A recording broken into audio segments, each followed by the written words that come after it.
Welcome back. We're talking sports right here, Channels TV Sports Center in Lagos, Nigeria. We're getting loads of messages on Twitter and Facebook. Keep them coming. We love it when you are involved, when you're part of this show, because we keep telling you, don't just watch the show. Come, let us play for the love of the game. You can keep talking to us on Twitter, Channels_Sports, Facebook Channels-Sports. We're still on this NFF matter with the Ministry of Sports. The Ministry of Sports says, audit your accounts. Let's see the books. We want everything clean, straightforward. But yeah, another talking point is the president of the NFF, Amaju Pini, going for the CAF Executive Committee.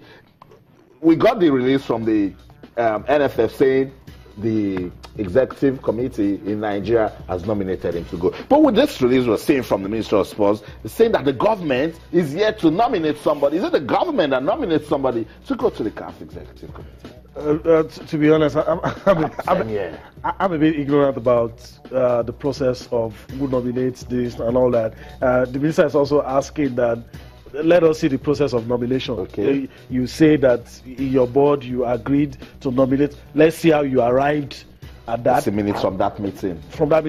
And that we as a government, I know that in times past, government always backs somebody for the seat. We'll see how all of that goes. I'm more interested in that forensic audit. I'm more interested in that one. I see the issue about wanting to go to CAF as an internal matter. And most of the time, I don't like to dabble into things that I do not fully understand. I'm thinking it should be an NFF matter. There shouldn't be something about federal government backing somebody or not. But once you collect money, all of these issues come once you rely solely on government money. And if you're going to take money from me, I should see how you're spending it. Apart from that, I'm going to have a say in some of your decisions. That is why we are having all of this. I shouldn't hear you because that's government interference. See, when we use this FIFA club and dagger, you see, FIFA knows what's going on in, I don't want to call Nigeria a third world country. FIFA knows that the federations here do not have the resources to run football, and they rely maybe 80-90% on the government. But whatever you do, just make sure that the internal workings of the federation is not touched. That's what FIFA is saying. And even if we are backing somebody, I don't think we should make it a public issue, because like you said, those are the issues FIFA frowns. Exactly. So if it's now, if this person is now saying Nigeria is yet to back nominate, I don't think that's why I wanted us to touch on that, make it clear. But I get what you're saying about that forensic audit, because that right there, you bring accountability into the NFF. If somebody is questioning the credibility of the organization, they want to come in to put sponsorship, that audit will just clear for us. So that's the update coming from the Ministry of Sport. Their message to the NFF is audit your accounts. It's so simple, and we're going to keep monitoring that issue right there. Let's go to South Africa now. This guy's own is not easy. I'm sure he's not auditing of an account.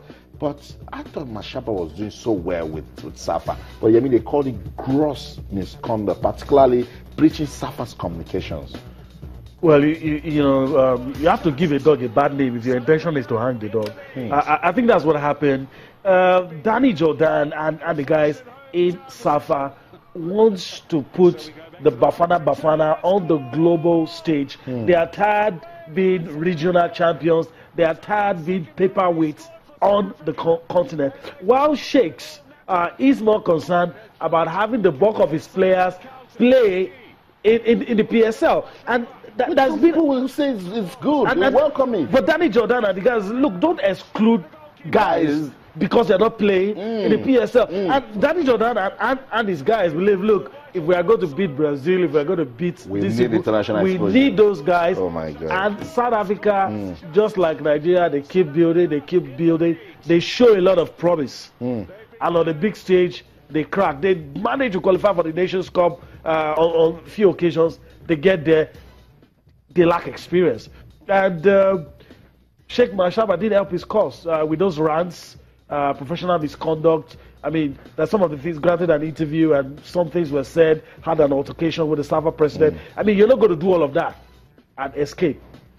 These are your employers. You have to play by the books. although Shakes, we must say that Shakes is a man that is loved in South Africa. And if you want to judge it by the results, that's right. You could say this is an unfair decision. But I think Safa is looking at the bigger. Safa is looking at the bigger picture. Bigger picture. We're not going to be bringing Brazil here to South Africa to be playing these PSL guys. Oh my God. You know, this world. I don't know again, because this part was saying you are not using home-based players. Shakes is using home-based players, and people still have a problem with it. Apart from maybe Andali Jali and maybe the guys, the striker that came here to embarrass us, I've forgotten his name now. Apart from those two or three, the rest are the rest are drawn from Kaiser Chiefs. From they can be a formidable force because they play football. There's cohesion. There's a lot of things, but then again, Safa wants international stuff. And I like that they said that they're letting go of Ephraim Shakes Mashaba for gross misconduct and violation of the Safa communications policy. And you see, when they put it that way, you would just say it's about time for Shakes to go. But when you go into the nitty-gritty, it's all about the bigger picture. It's all about, they say, no, they just want something big. Let's move on with the show now and keep showing love to the team from Chapecoense. On November the 28th, while traveling to Colombia for the Copa Sudamericana, the bulk of the team from Chapecoense were involved in a plane crash. And we said, nothing beats the gesture that they are going to award them the trophy. And today, we had the official presentation of the Copa Sudamericana trophy given to Chapecoense. Oh, this will just bring tears to your eyes. Most of these guys had families, had plans. When they qualified for the final, we also had they were jubilating and all that. Apart from one player that survived, okay, two players survived. One goalkeeper had the leg amputated, and the other guy, we heard that he could play football, but he casts a shadow around it. But Atletico Nacional, I mean, the gesture is good. It is good, but there's no way this can be forgotten. Never. It's a good gesture. They will treasure this moment. But even here, even though it was supposed to be celebration, but some of the things still brought tears to the eyes of people. There's a video presentation showing the guys, the journalists that died, and all of it. I mean, it was a moment that will bring tears to your eyes, no matter how strong you are. And sportsmen and women are not immune from nature, from tragedies. Yeah. I mean, this is what I was talking about.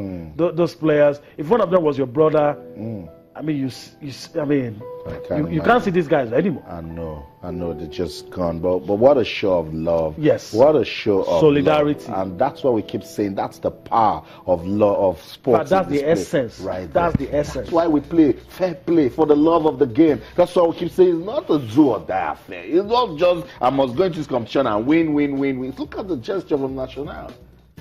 That's the way to go. That's the story right there. Yemi, thank you so much for coming on the show. And we've been having fun talking sports with my colleague Yemi Adefeso. We'll go on a quick break now. When we come back, it's time to play some basketball. Femi Adefeso will join us. Don't go anywhere. Stay. Welcome back. It's Sports Tonight. We're broadcasting live from Channels TV Sports Center in Lagos, Nigeria. Can you play some basketball? Let's do it together. Femi Adefeso joins us now on the program. Femi, good to have you around. Always a pleasure to be here, Austin. Always. So have you play basketball. Femi, grassroots is just, I mean, when I hear grassroots, there's just something in me that just jumps, because that's the future right there, and you want to take a peep into it. What's happening with grassroots basketball? Well, yeah, it's the Police Rookies Championship season once again. It's in its 16th season. That's just 16 years there. Big shout out to Coach Mark Balogun, now a CP, and he's still running it the same way he does every year, not even looking at his rank or his position.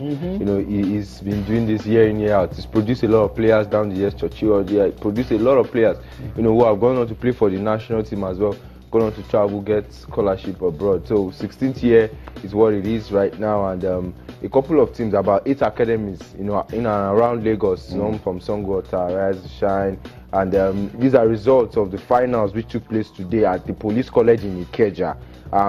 The under 16 boys is what we're seeing at the first score. Under 14 mixed, beg your pardon, there 2014 is how it ended. Tornadoes beat Bobcat in the under 16 boys, and that's 18-17. By the way, Bobcats is an academy from Ijayi, and we have the Tornadoes team representing Effortville Secondary School. Rise and Shine is from Songo. The girls beat bombers, 26-3. So when you see 26-3, it's not boys, it's girls. So you can understand why that scoreline is like that. Then for the under 18 boys of Rise and Shine, they also tried to emulate their girls, but they couldn't because the home boys, the rookies team A, because Off Police ended up winning the under 18 boys championship there. All in all, it was fantastic to see about 5 teams in the under 18 category, 9 under 16 category. Then we had an exhibition game for under 12, which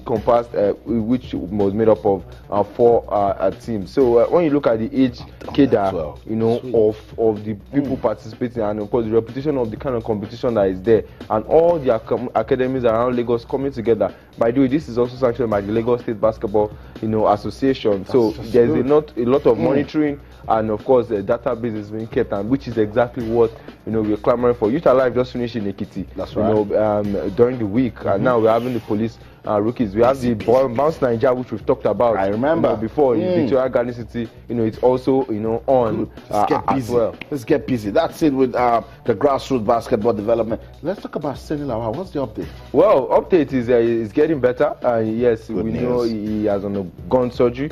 And crutches off? Yes, crutches off now.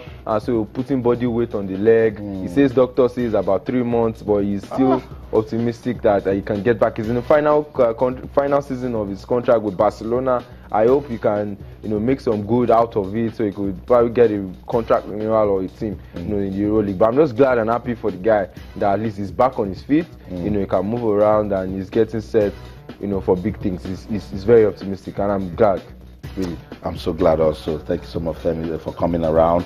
More time to play basketball next week. We'll continue with our look at grassroots basketball development. Thank you so much. And to you, wherever you are in the world watching Sports Tonight on Channels TV, we recognize you. We're seeing your comments. They're pouring in. Thank you so much for talking to us. Bimisola Davis says, we need to remind Nigerians that our under 20 girls, the Falconets, are yet to be paid. Their match bonuses. Another one says, he's reminding us. That's the show. But remember, you can keep talking to us on Twitter, Channels_Sports, Facebook channels like Facebook. This is the season of love. Do whatever you can to touch a life the positive way, and as you do so, remember, keep talking sports. Bye for now.